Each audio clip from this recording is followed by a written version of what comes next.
Bayi giddu galeessaa erga Israa'el biyya taatee deebitee ijaaramtee nagaa argatee tasan beeku.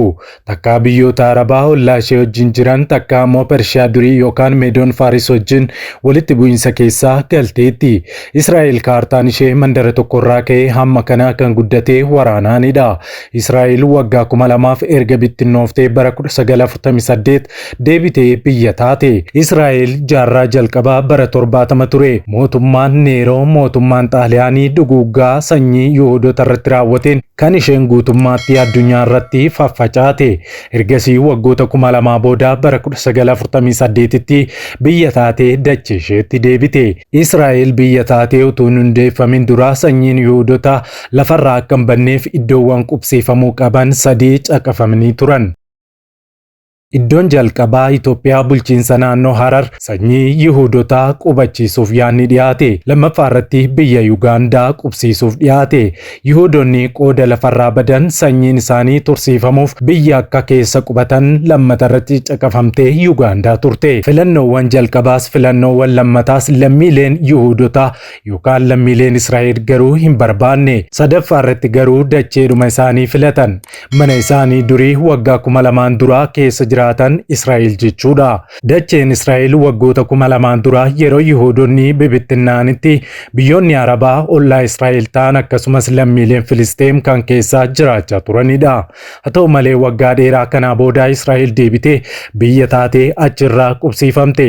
Ofii Israa'el haala kamiin dachee ishee irratti deebitee qubsiifamte? Bal'ina isaa argachuuf hamma xumura qophii keenyaatti nu wajjin tura.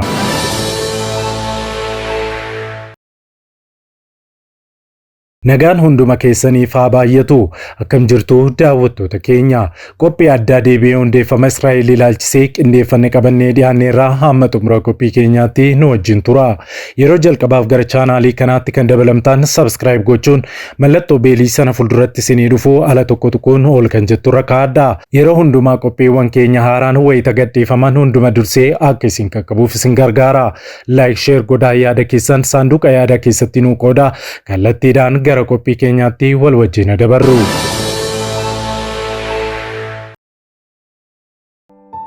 Viidiyoo kana like gochuudhaan jalqabaa. Israa'el jaarraa jalqabaa bara 70 ture waggoota 2000 dura lafa ammaa Yihuudoonni jiraatan irraa mootummaa Roomaatiin kan isheen bittinnoofte. Bara 1917 Biriteen warra Otomaan yookaan Turkii harkaa Filisxeem baafatan dachee har'aa Israa'el jedhamuun beekamu kana jechuudha. Filisxeem keessatti uummata Yihuudaatiif mana ijaaran. Kun karaa labsii Baalfoorm kan jedhamuun kan raawwatedha.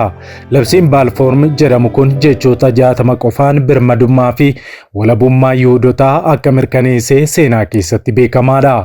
Cinaatti ammoo gochi mirga siivilii fi amantaa hawaasaa Yihuudotaan ala ta'anii sarbuu kamiyyuu raawwatamuu hin qabu sarara jedhu labsii kanatti dabalan. Labsiin ministeera dhimma alaa yeroo sana Biriteen Aartar Baalfoorm nama jedhamuun mirkanaa'e kun xalayaa nama yeroo sana warraaqsa Ziyoonizimii jedhamu gaggeessaa turetti ergame keessatti dabalameera.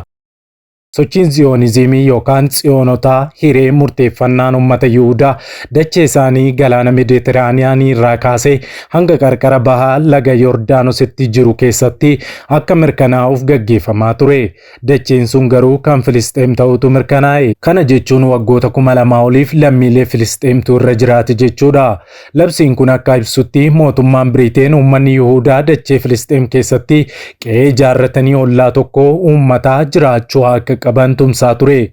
Labsiin kun uummata Filisxeem uummata Yihuudaan ala ta'an jechuun ibse malee maqaa isaaniiyyuu hin eerre. Warri Filisxeem ganamuu hubatan biyyoota Arabaa yeroo waraana addunyaa tokkoffaa Otomaan Tarkii jala turaniif deeggarsa siyaasaa fi humna waraanaa taasisuuf waadaa galamee eessaa akka bu'ee wallaalan. Impaayera Tarkii Otomaan jala biyya isaanii baha giddu galeessaa guutummaatti haguuguu akka walaba baafataniif akka deeggartuu Biriteen biyyoota Arabaaf waadaa seentee turte. Biyyoonni Arabaa sochiin kun Filisxeemis akka dabalatu hubatu turan. Garuu waadaa galame keessatti maqaan Filisxeem hin eeramne. Egaa dhaloonni amma jiru Biriteen uummata Filisxeem irratti akka yakka hamaa hojjetteetti hubata. Filisxeem biyya of dandeesse taatee akka beekamtii argattuuf hojii maneen bara 1920 Biriiteenitti kenname.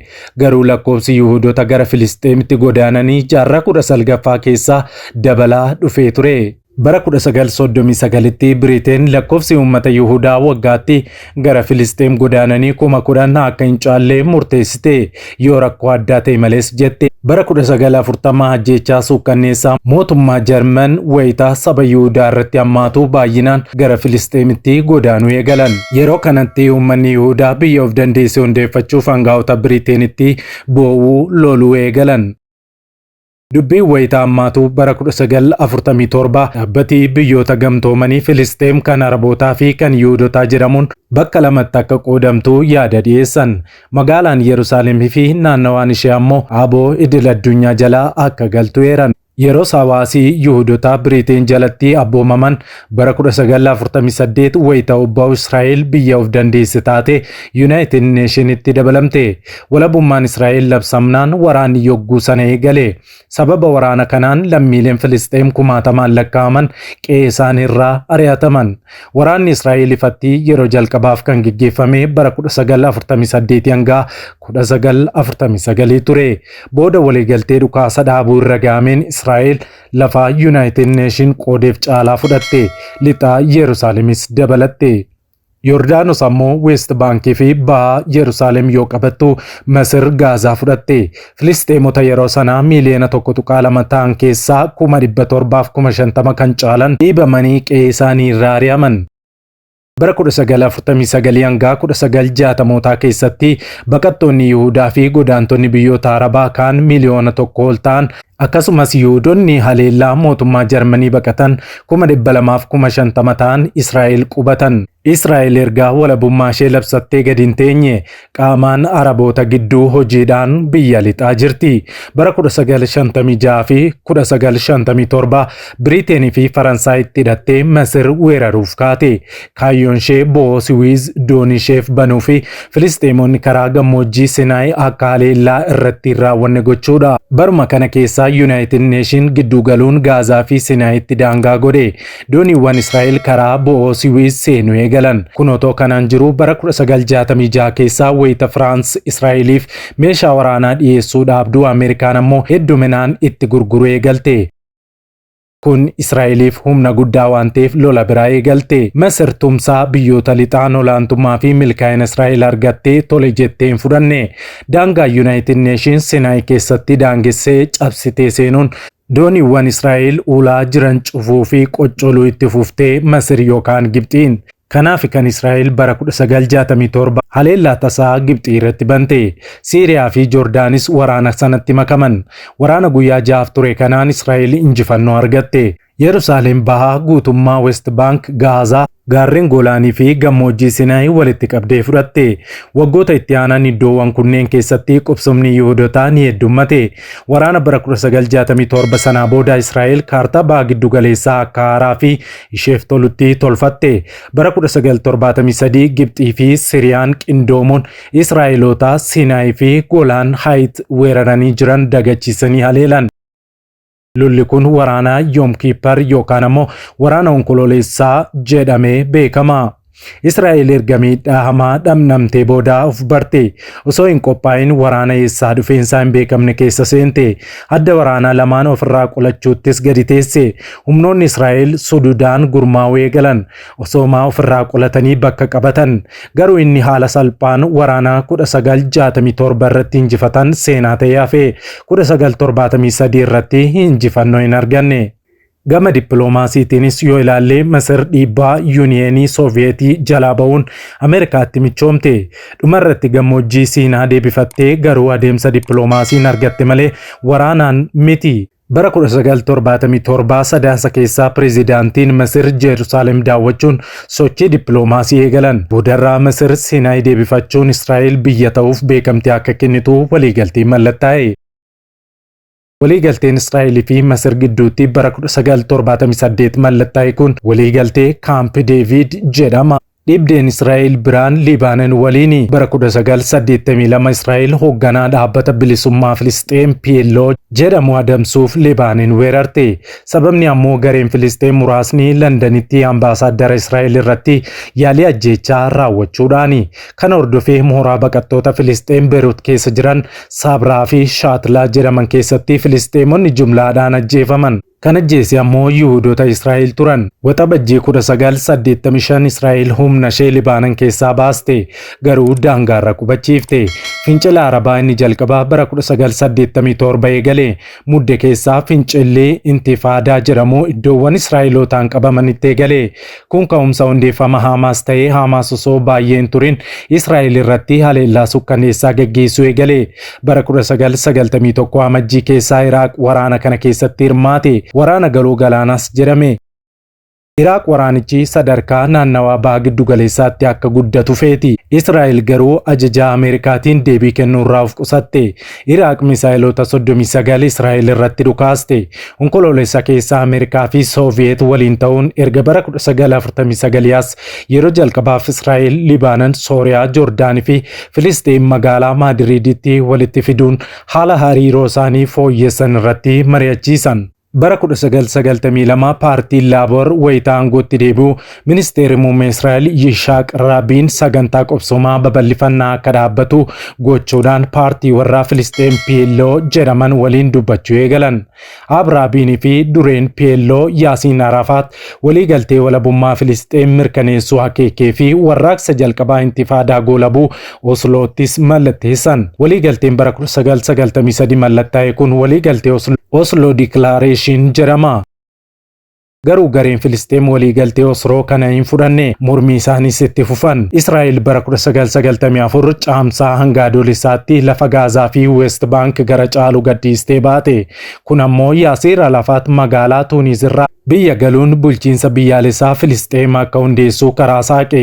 Onkoloolessa keessa ammoo Israa'el fi Joordaan waliigaltee nagaa mallatteessan. Hojii nageenya buusuu hojjetan kanaan Yishaaq Raabiin, Yaasiir Arafaatii fi Shimoon Peerez muddee 1994 badhaasa Noobeelii nageenyaa badhaafaman. Garuu caamsaa 1995 waan hamaan keessoo Israa'el mudate. Finxaaliyyii Yihuudootaa Teel Aviv keessatti Yishaaq Raabiin ajjeesan.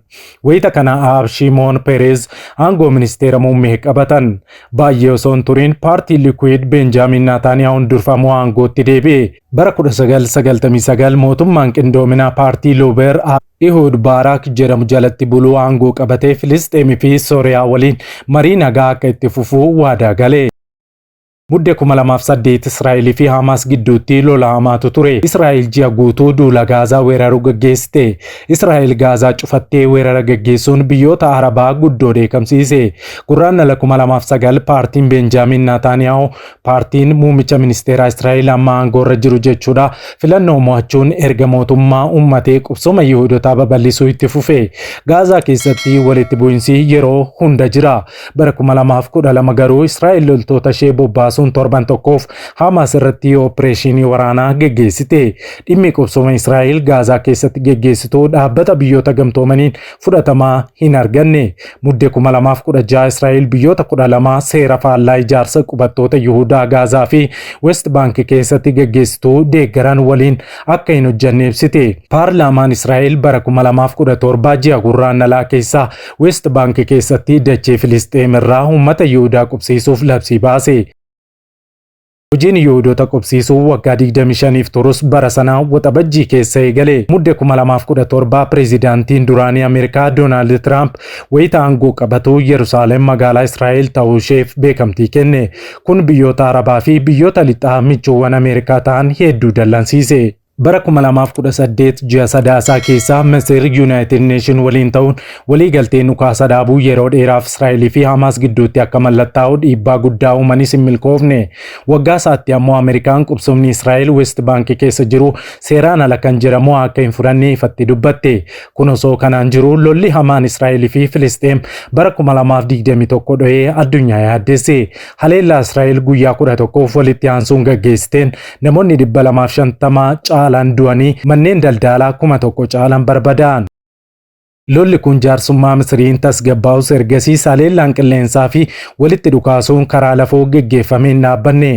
Haleellaa onkoloolessa torbaa bara 2023 waggaa 50ffaa waraana Yoom Kippur yookaan waraana Sadaasaa irratti Hamaas raawwateen Filisxeemii fi Israa'el goolama hamaa keessa seenan.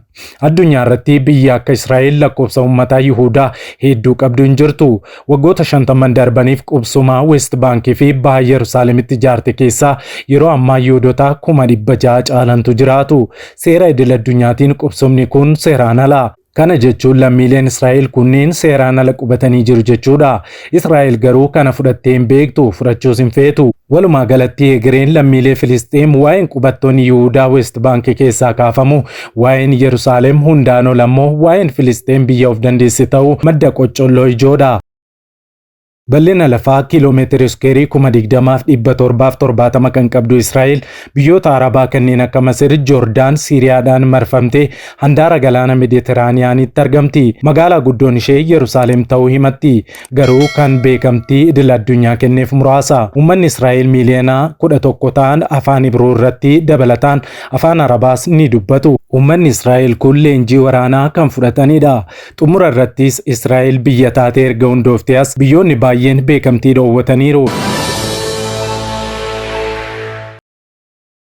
Egaan daawwattoota keenya qophiin nuyi yeroo kanaaf siniif qindeeffanne kanneen hanga ammaatti daawwattanidha. Qophii keenya irraa waan bal'aa akka barattan abdii guutuu qabna. Yeroo dhufu qophii gara biraa fi haaraatiin hanga deebinee wal arginutti turtiin turtii gaarii siniif haa ta'u nagaan tura.